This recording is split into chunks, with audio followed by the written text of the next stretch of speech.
America, Israel અને Iran યુદ્ધનો આજે 17મો દિવસ છે અને આ યુદ્ધની પરિસ્થિતિ વચ્ચે ભારત પર એલપીજી સંકટ, દરેક શહેરમાં લોકો ગેસ માટે લાઈનોમાં ઊભા રહ્યા છે.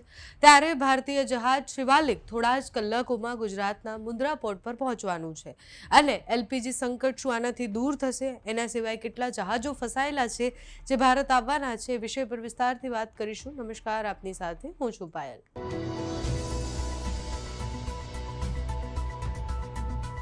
ભારતીય જહાજ શિવાલિક કતારથી એલપીજી લઈ અને ભારત આવી રહ્યું છે. એટલે અમે જ્યારે આ વિડીયો શૂટ કરતા હશું ત્યારે મુન્દ્રા પોર્ટ સુધી સંભવિત રીતના પહોંચી પણ ગયું હશે. આ જહાજ લગભગ 46,000 મેટ્રિક ટન એલપીજી સાથે મુન્દ્રા પોર્ટ પર આવશે. 14 માર્ચના રોજ ઈરાને શિવાલિકને હોર્મુઝ સ્ટેટમાંથી પસાર થવાની મંજૂરી આપી હતી. આ બાદ આજે મુન્દ્રા પોર્ટ પર પહોંચવાનું છે. બીજી તરફ જહાજ નંદાદેવી અને જગલાડલી જે છે એ પણ ટૂંક સમયમાં ભારત આવશે. એટલે આવતીકાલ સુધીમાં એ પણ ભારત પહોંચી જાય તેવી સંભાવના છે. નંદાદેવી જહાજ પણ 46,000 ટન એલપીજી લોડ કરવામાં આવેલું છે. એટલે એ પણ સંભવિત રીતના એટલું એલપીજી લઈ અને ભારત આવશે.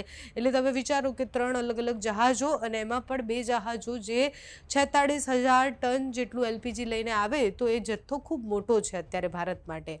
મહત્વની વાત એ પણ છે સમજવું કે ગેસ કેવી રીતના સમુદ્રમાંથી લઈને આવતા હશે. કારણ કે બહુ બધાને પ્રશ્ન હોય કે આટલા બધા કિલોમીટર દૂરથી જ્યારે દરિયામાંથી ગેસ લાવવામાં આવે છે, આ જહાજો આવે છે, તો એ કેવી રીતના આવતા હશે?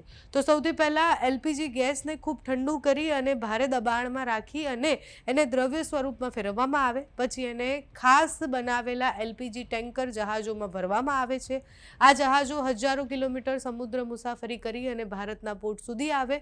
પોર્ટ પર પહોંચ્યા પછી મોટા પાઇપલાઇન દ્વારા ગેસને સ્ટોરેજ ટેન્કમાં ઉતારવામાં આવે અને પછી તે ગેસ ટ્રક અને ટ્રેન દ્વારા ગેસ બોટલિંગ પ્લાન્ટ જે હોય છે ત્યાં સુધી મોકલવામાં આવે.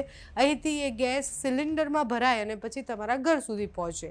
એટલે એની સફર ખૂબ લાંબી હોય છે ગેસ બનવાની. એટલે ત્યાંથી સીધી રીતના બોટલ નથી આવતી. આપણે જે જોતા હોઈએ છીએ કે જે ટેન્કરો હોય છે એ ટેન્કરોમાં ગેસ લાવવામાં આવતા હોય છે.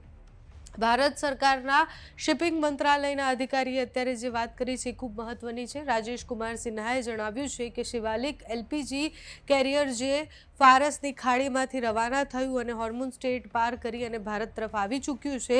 જહાજ આજે સાંજે 5 વાગે, એટલે આ વિડીયો સંભવિત રીતના જ્યારે આવશે ત્યાં સુધીમાં મુન્દ્રા પોર્ટ સુધી પહોંચી જશે.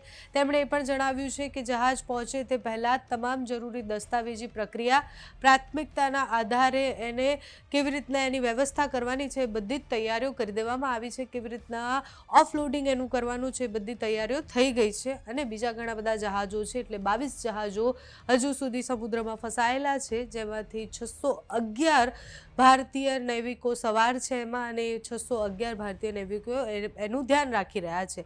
એટલે આજ નહીં તો કાલ થોડા સમય અંતરે આ બધા જ જહાજો ભારત સુધી પહોંચવાના છે, જેનાથી આ યુદ્ધની પરિસ્થિતિમાં બધું જે ડામાડોળ થયું છે, આપણે અત્યારે ગેસ માટે જે લાઈનોમાં ઊભા રહ્યા છીએ એ પણ ધીરે ધીરે ઓછું થઈ જશે.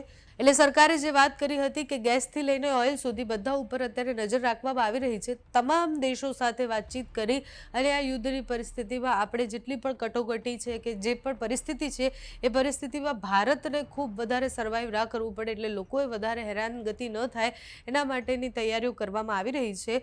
હવે આ જે ગેસનો જથ્થો છે આમ જોવા જઈએ તો ખૂબ મોટો લાગે, પણ ભારતની વસ્તી જોતાં એ જથ્થો હજી પણ નાનો છે. એટલે અત્યારે આપણી પાસે ઓલરેડી ગેસ તો છે જ, બીજો આ એડ થશે. પણ હજી આગળ જતાં કેટલા દિવસ યુદ્ધ ચાલે છે, કેટલા આપણા જહાજો જે છે એ ફસાયેલા છે, કેટલા આવે છે, કેટલા નથી આવતા, એ બધા ઉપર નજર રહેવાની છે. તમારું આ વિષય પર, આ માહિતી પર શું માનવું છે અમને કમેન્ટ્સમાં જણાવજો.